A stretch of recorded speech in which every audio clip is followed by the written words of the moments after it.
Good evening and welcome once again to Match of the Day, packed with good action and goals. And in the absence of newspapers, all the results in England and Scotland. Later, the Midland Derby between West Bromwich Albion and Wolves. But our first game is unquestionably the Match of the Day between Ipswich Town and Liverpool. On the programme, not because we're in love with them, but because they're top of the table. And it's the turn of Ipswich Town to try and knock them off. Witnessed by your commentator, John Motson.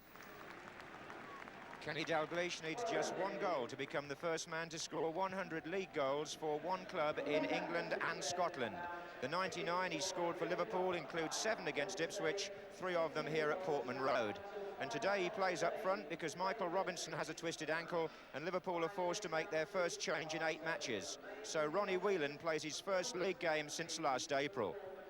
Ipswich are unchanged, with Kevin Steggles keeping the number 5 shirt, even though Russell Osman is clear of suspension.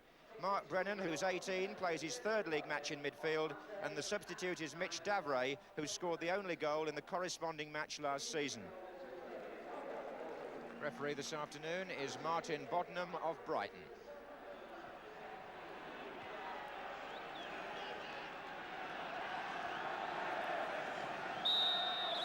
Not the happiest of grounds for Liverpool in red, playing from the right.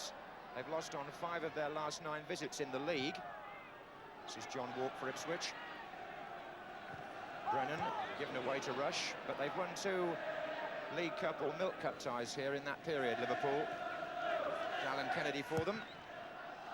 And Sammy Lee, the furthest player forward there. That's Nicol. And here's Souness. Kennedy. Good running from the midfield by Nicol, and also on the far side by Dalglish. And here's Nicol in a good position, and if he got hold of that properly, he must have scored. Kenny Dalglish, as always, a threat. He drifted away to the right, and when the ball was knocked in, it was Steve Nicol who had the chance, but he made a present of it, really, to Paul Cooper. Having quite a stiff match there, Steve Nicol in midfield. O'Callaghan.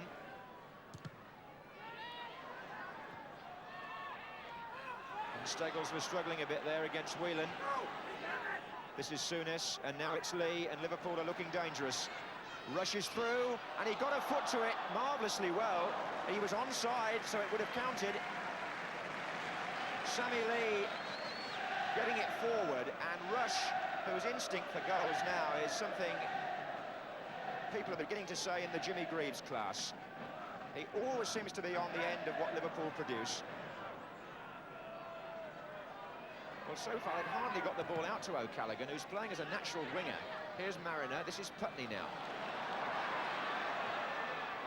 He's looking for Gates. And the ball was too tight for McCall.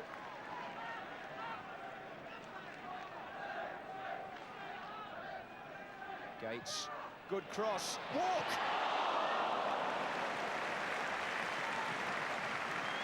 Well, by John Walk's standards, it wasn't a difficult chance.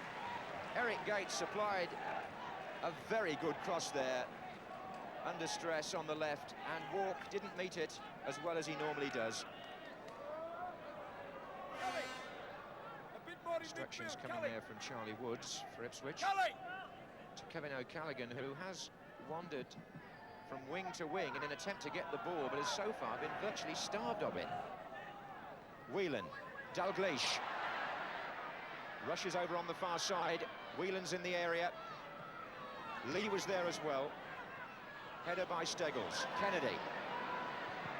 Souness moves forward. So does Rush on the far side. And well taken by Cooper. And it was powerfully struck by Ian Rush.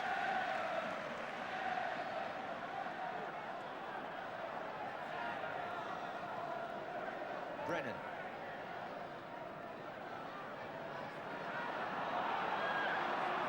Steggles forward.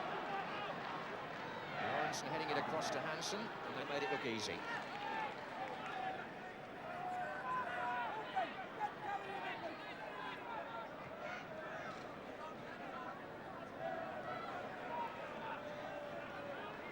Hansen 5 ahead of him for Liverpool, 6 now. One of them is Dalglish here. Oh, and he's got Steve Nicol in. It's a good finish.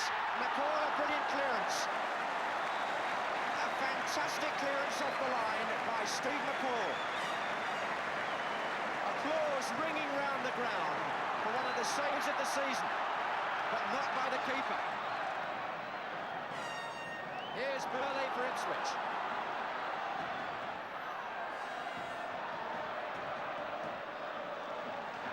And now it's Gates. And Grobbelaar missed it. Steve Nicol beat Paul Cooper, but Steve McCall got back. The ball looked as good as in, but he got it against the post and away. Great defending. Corner to Ipswich, and Butcher up with Grobbelaar.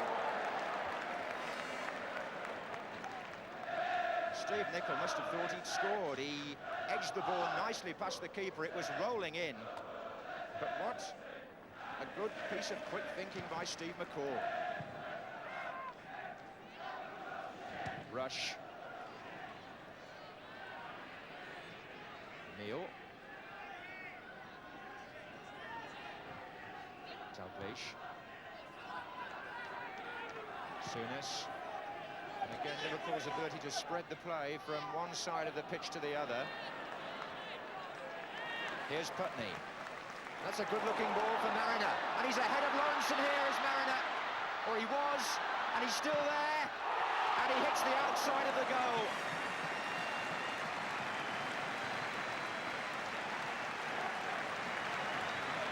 A very good ball by Putney, and Mariner there, Fox Lawrenson. He had to come back and try and beat him again. And in the end, his shot went the wrong side of the post from the Ipswich point of view. Here's Lee. Rush. Neil, offside. Well, it may be 0-0, but we've seen plenty of action in both penalty areas. Both goalkeepers have had to be very alert. Gates onto Burley's pass. Lawrenson is with him. And still Gates. Well held by Grobbelaar. That was a good save. Whether you called it a shot or a cross, it was still a good save because Ward was coming in. And Gates really drove it.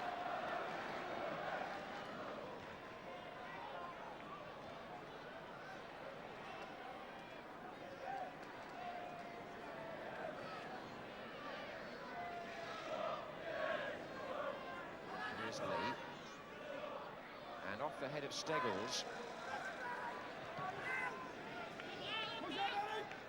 And Mariner again with that spring leap of his, but he was beaten by Hansen. This is Whelan. Dalglish has got some space, and Ipswich were caught. And he's caught them again with the ball into Ronnie Whelan. Souness, saved by Cooper. Ipswich were lucky because Dalglish had opened things up, and Liverpool should have scored. Ronnie Whelan's first touch possibly letting him down there. And he, in the end, had to give it to Souness, and Cooper managed to save.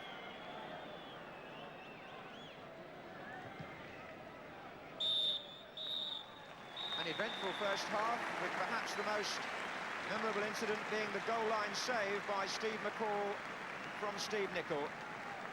But as it is, the half-time score is 0-0.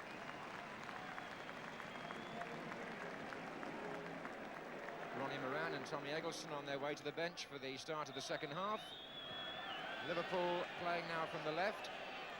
Have lost only 2 out of 22 matches since the Charity Shield. And indeed are unbeaten in their last 12, and they get an offside decision there against Eric Gates. And indeed, in those 22 matches, Liverpool have kept 12 clean sheets, so Ipswich got a record to dent there if they can.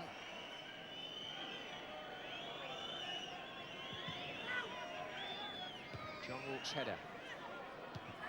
Here's Lawrenson.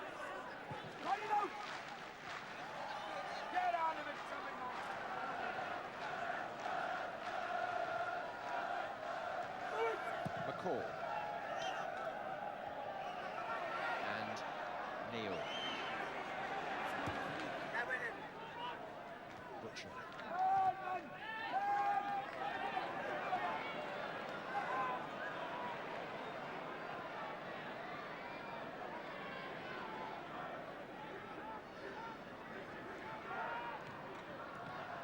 Defender's touch, and O'Callaghan following his own run forward, and Walk is through.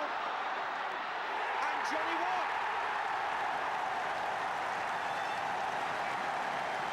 Mariner had a hand in the build-up, but John Walk got it. And O'Callaghan earlier in the move was twice involved.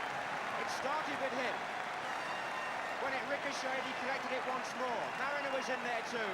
Walk ran on. They beat the offside trap. And Walk pushed it past Grobbelaar. 61 minutes gone. Ipswich take the lead. With John Walk's 94th league goal for them, which will have pleased them down there on the bench. Lawrence. Souness. And Walk now seen in defence.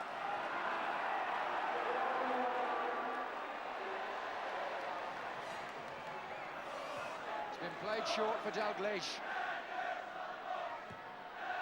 He's got it! That's the goal that Kenny Dalglish wanted. He's made history. No wonder the Liverpool players go to him. Joe Fagan's glad that Liverpool are level, but Kenny Dalglish is in the record books. The first man to score 100 league goals for the same club in Scotland and 100 for an English club. And what a goal with which to clinch the century. Cutting in from the right and firing it beautifully wide of Cooper into the far side of the goal.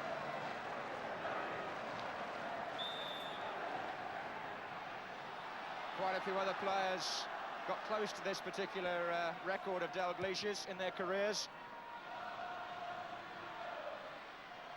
100 for one club and 90-odd for another. Alan Gilzean was one, Joe Baker was another, and Hughie Gallagher. But Dalglish has rewritten the pages today. Putney, terrific save by Grobbelaar. Good effort by Trevor Putney, first time out of nothing, and Grobbelaar showing what an accomplished goalkeeper he's now become.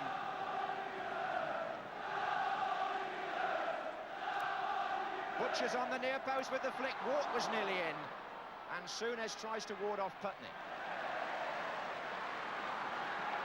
Well, this has really set the game up now. There are 25 minutes to go, and Liverpool are streaming forward here. If Lawrence can play it to the right, there's real chances. Lee. They've got so many players up, and Dalglish was in there again.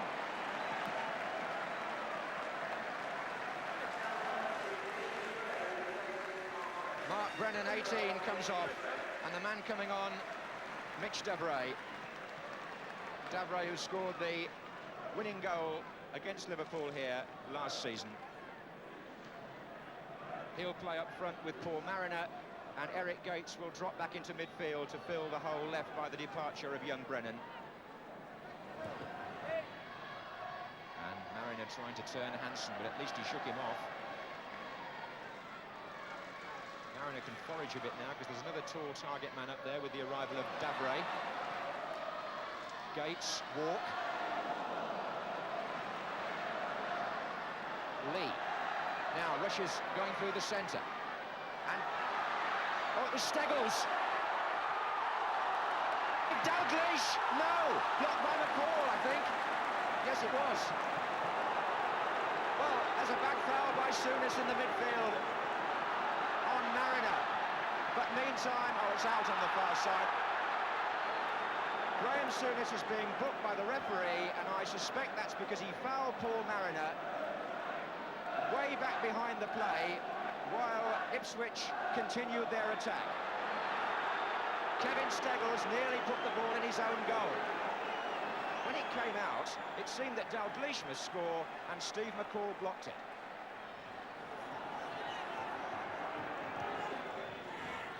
Whelan getting into the action in the centre of the field. Dalglish finds Souness. Alan Kennedy on the far side.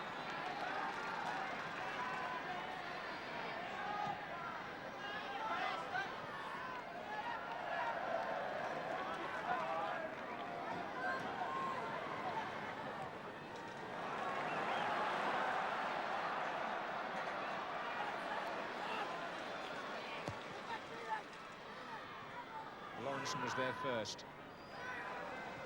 And Gates, it's a good pass. Walk, Burley going up outside him. The two big fellas in the middle. But there were two big fellas there for Liverpool too, and one of them was Hansen. From Burley's cross.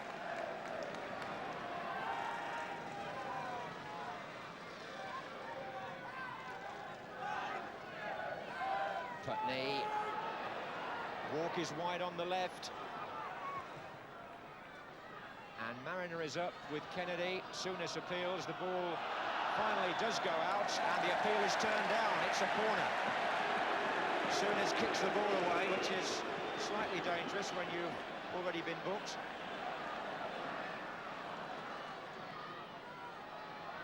Oh, and a brilliant save. Davra's was the header, and Grobbelaar kept it out.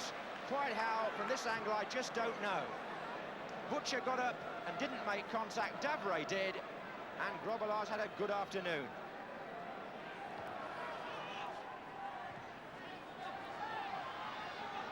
Steve McCall. Oh, he tried well on the ball a moment there. This is Gates, nice play. And he's onside, it's Mariner. And Grobbelaar, that was a terrific piece of anticipation by the goalkeeper. To foil, really good stuff from Grobbelaar. Well, he's had his critics as Bruce Grobbelaar, but that was a fine piece of judgment to come to meet Mariner that far out. Souness, nicely done, a good 1-2 by him, and he tried to go round Butcher, who brought him down, and this is going to be another booking. The Ipswich captain this time. Here's Souness, and here's Neil. So a 1-1 draw here, but a personal landmark in the life and times of Kenny Dalglish, and indeed in the history of English and Scottish football. Well, what a day for Kenny Dalglish, and indeed for Steve McCall, who hardly put a foot wrong and saved two almost certain goals. A fine game and a fair result.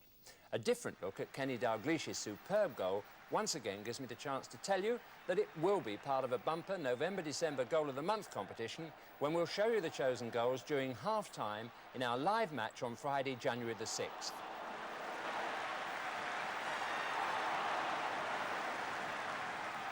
Well, an accomplished goal indeed. Well, now let's see what the players of West Bromwich Albion and Wolverhampton Wanderers can accomplish as they line up at the Hawthorns in front of 18,000 people and commentator Barry Davis.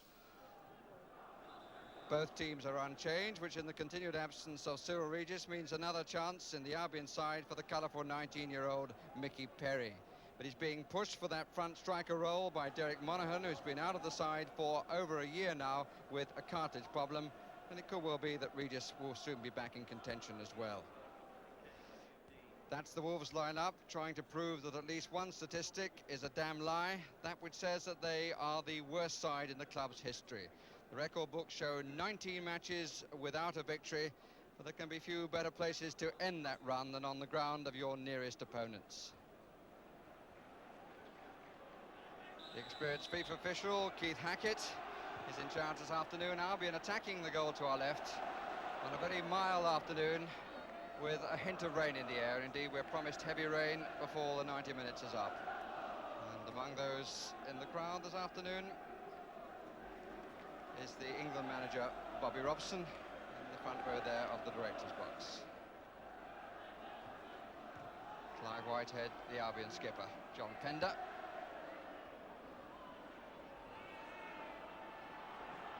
Clark. Pender again. And there's an interesting chase, which I think Whitehead is going to win. But a free kick has been given against him for the challenge on Steve Mardenborough. Player that Wolves managed to gain from Coventry City. In fact, throw has just been given in the end.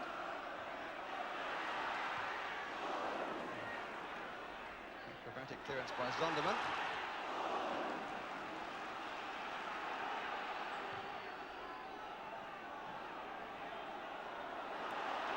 Hibbett. Harry Owen, who was upended after the ball had gone by Andy Blair. Zondervan.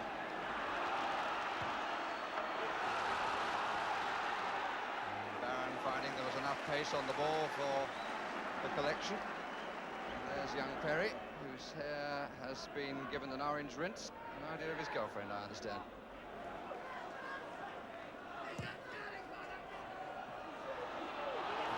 Rudge was sleeping a bit, and Bradshaw did well. Extremely well.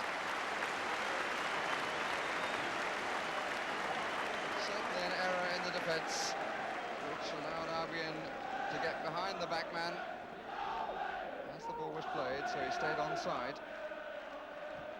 Well, Bradshaw needs 3 games after today for his 200th in the league.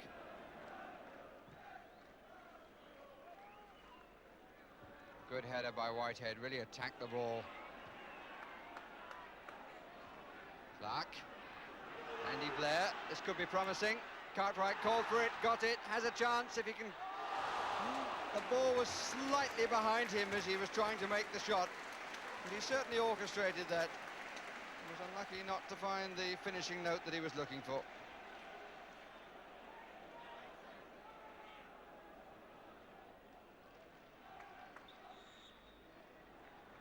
Kick against Whitehead. An obstruction on Dale Rudge.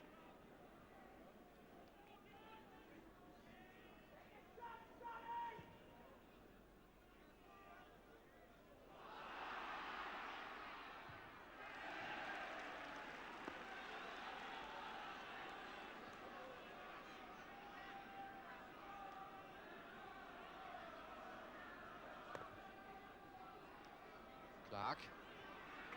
Couple of good turns. Mardenborough, and not a bad try.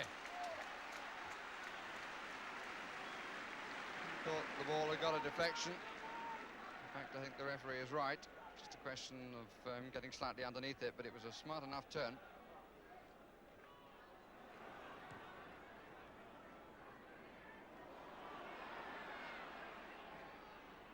Luke. Whitehead.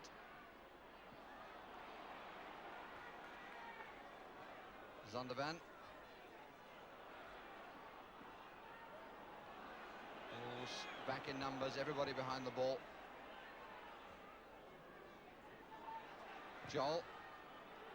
Gary Owen.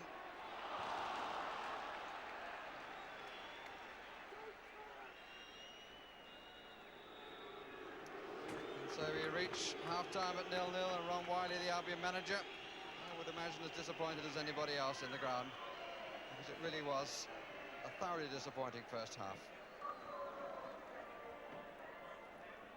Well, the Albion supporters doubtless hoping that Cyril Regis will be fit for Wednesday's Milk Cup tie against Aston Villa, and that he'll be rather better employed then than signing autographs, which he's doing during the half-time interval here.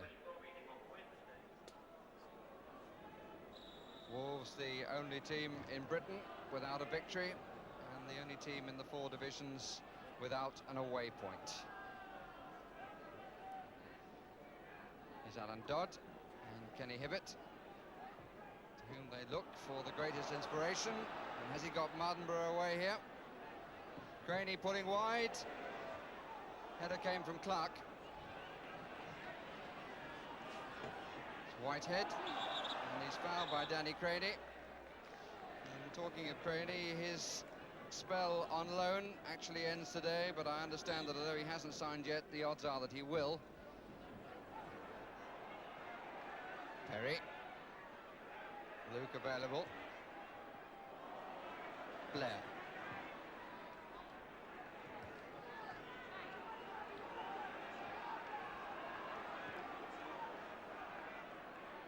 Cowdrill. Owen. Off the referee. Snapshot by Gary Thompson, which wasn't a bad idea, seeing as the ball had changed direction completely by hitting Keith Hackett.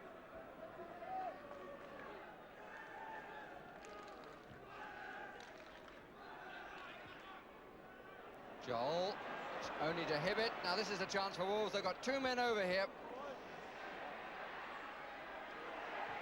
And yes, by Danny Craney.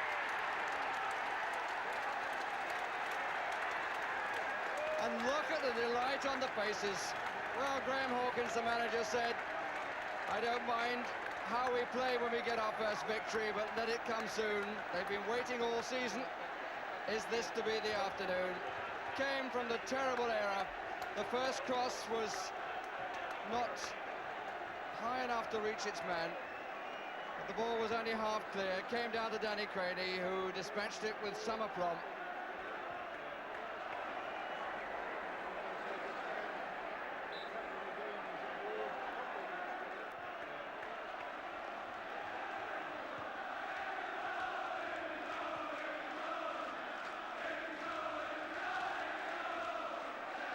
So Danny Craney's first goal for his club, coming in the 52nd minutes and producing rare delight among those who've travelled down from Molineux. It's a fairly hackneyed comment, 1-0, 1-0, but Wolves supporters haven't been able to say it too often this season.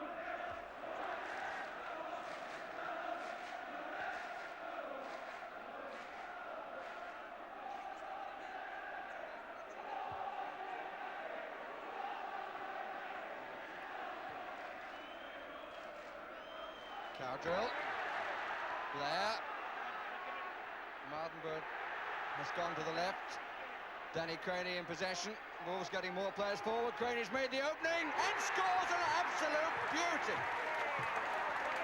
Well, it's all come right for the Scotsman and it's all come right for Wolves. Saw the opening, cut inside, and what a good left foot.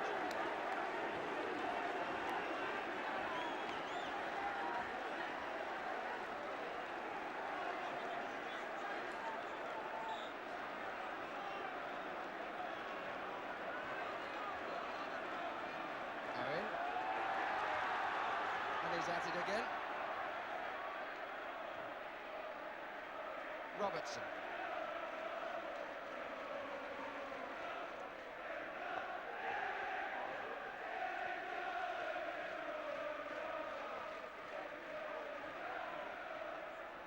Joel.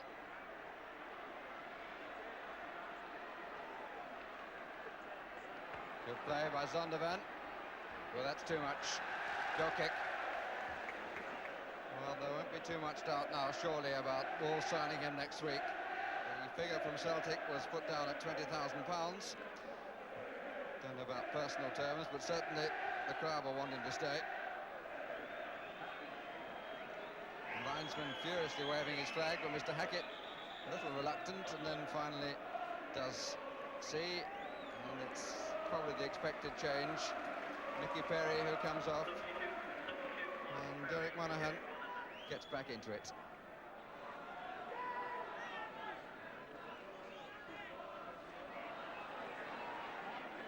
Craney, just too much on it. Oh, Mardenberg gets it back again. Nice body sway, releases to Clark, who is onside. Real chance here to wrap the game up. And Clark surely has done so. What a good finish by Wayne Clark. And Wolves have a 3-0 lead. And some good play by Mardenberg. Nice body sway, good timing of the pass, and some very cool finishing by Wayne Clark, which would have done credit to his more famous brother Alan.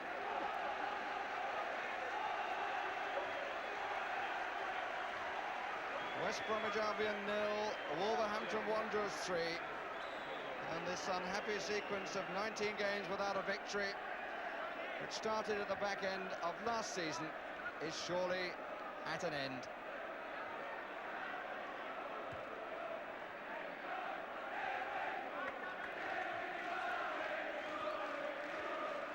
Joel.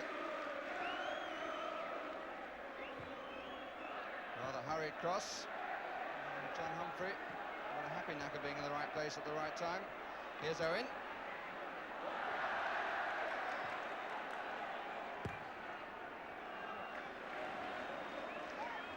Hawkins with the fair hair and the brown coat, about to bring on his substitute Jeff Palmer.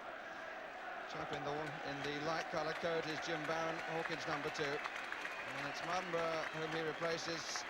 So a suggestion here that Wolves are going to batten down the hatches. Jeff Palmer, a defender. 15 minutes remaining, a 3-0 lead to protect. Offside against both Clark and Palmer. No doubt that the sting has gone out of the game.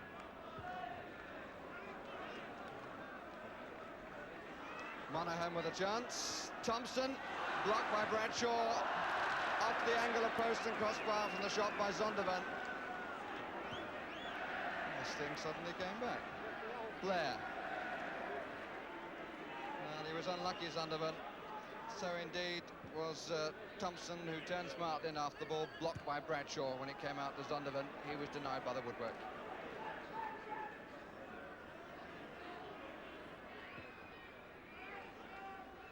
Thompson. And it ran Wolves' way. Martin Joel.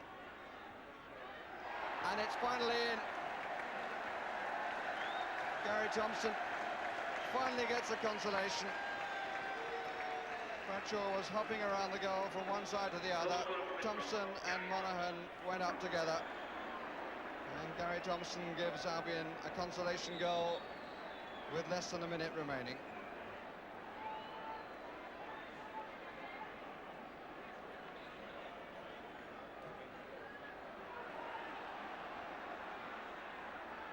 Owen.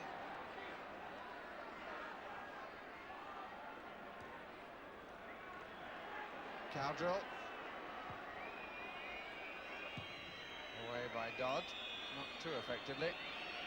Zondervan, and suddenly the away supporters want the final whistle. Owen have been doing their best to play on the nerves of Wolves. But their best, I suspect, will not be good enough.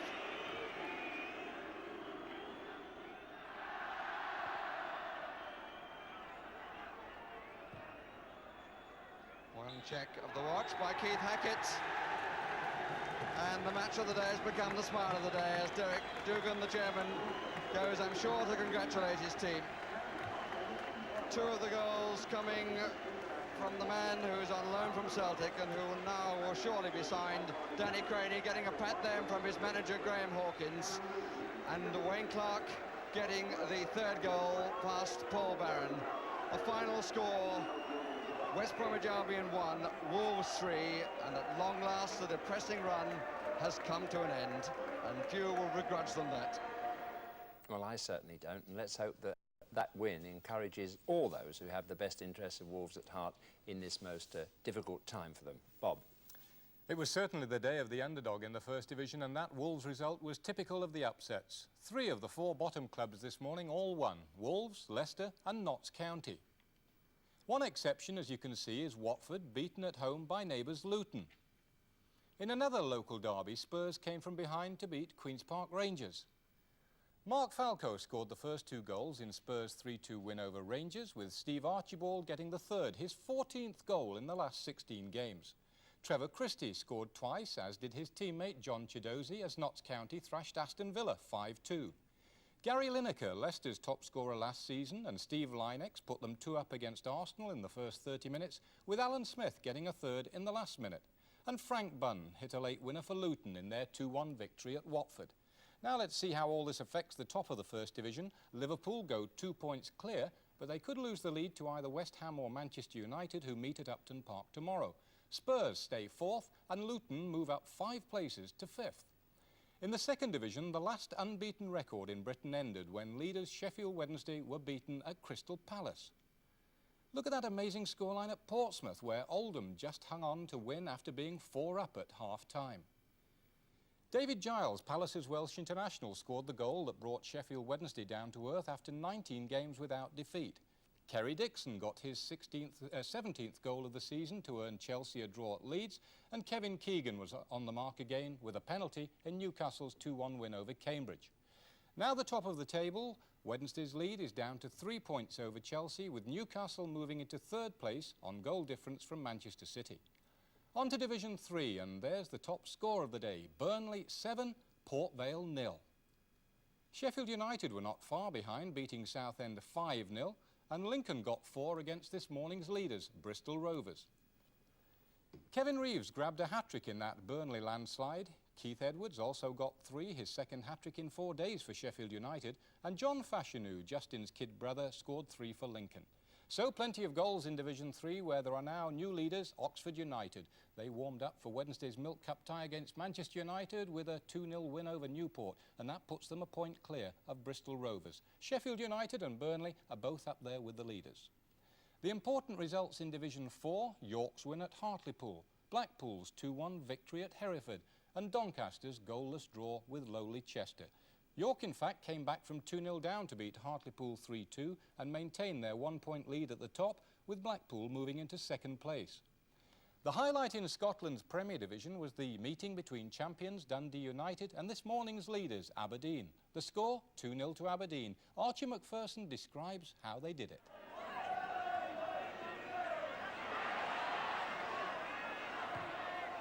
Nice turning, can it be put back? It is, it's there. Dougie Bell, 1-0. McGee into this path of Gordon Strachan, who might finish it. He has! Brilliant play. That win puts Aberdeen 3 points clear of Celtic in the Premier Division. In Division 1, the leaders Partick Thistle lost, as did Kilmarnock, who slipped from 2nd to 3rd in the table. Clyde gained the most emphatic win, beating Wraith 5-0. In Division 2, there was only one home winner, Queen of the South, who beat Cowdenbeath 1-0 to move into second place. Leaders Forfar were one of 3 away winners in this division. Finally, the pools. With 9 score draws, it could be another jackpot week. Claim by telephone for 24 points. The numbers 4, 7, 15, 16, 17, 21, 39, 50 and 54. Well, slightly different format there. I hope you found the information you were looking for. Well, we've football for you on Wednesday next, when in Sports Night at 10:05 you'll be able to see highlights of a 4th round Milk Cup match, plus snooker, the Coral United Kingdom Championship, and one might have imagined that young Danny Craney had chalked his left foot at half-time today, judging by the way he drilled 2 shots past Paul Barron, enabling Wolves to pocket 3 points for the first time for 7 months. Good night to you. Joel, it's only to Hibbett. Now this is a chance for Wolves. They've got 2 men over here. And yes, by Danny Craney. Mardenberg has gone to the left. Danny Craney in possession. Wolves getting more players forward. Craney's made the opening and scores an absolute beauty.